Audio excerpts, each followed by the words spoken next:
বাংলার শিক্ষা পোর্টালে নতুন একটি আপডেট এসেছে, যেটি সমস্ত শিক্ষক শিক্ষিকাদের অবশ্যই জানা প্রয়োজন।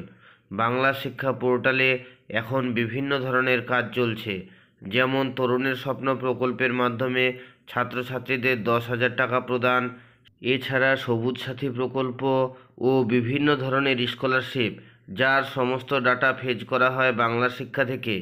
এই সমস্ত পেন্ডিং কাজগুলি স্মুথভাবে এবং সময় মতো শেষ করার জন্য বাংলা শিক্ষা পোর্টালের স্কুল ওয়াইজ লগ ইন সুবিধাটি জেলাভিত্তিক টাইম স্লট অনুসারে বরাদ্দ করা হয়েছে।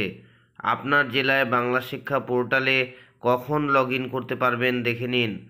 দুপুর 2টো থেকে ভোর 2টো পর্যন্ত বাংলা শিক্ষা পোর্টালে যেসব ডিস্ট্রিক্ট লগ ইন করতে পারবে সেগুলি হলো আলিপুরদুয়ার, বীরভূম, কোচবিহার, দক্ষিণ দিনাজপুর, দার্জিলিং, হুগলি, জলপাইগুড়ি, কালিম্পং, মালদা, মুর্শিদাবাদ, নদিয়া, পশ্চিম বর্ধমান, পূর্ব বর্ধমান, শিলিগুড়ি এবং উত্তর দিনাজপুর।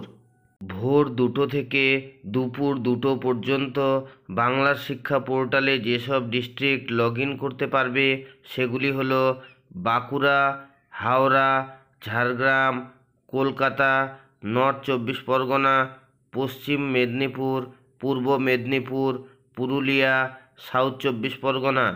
প্রতিটি ডিস্ট্রিক্ট স্কুল শিক্ষা দপ্তর থেকে বরাদ্দ করা এই টাইম স্লট অনুযায়ী এইভাবে বাংলা শিক্ষা পোর্টাল খুলতে পারবে।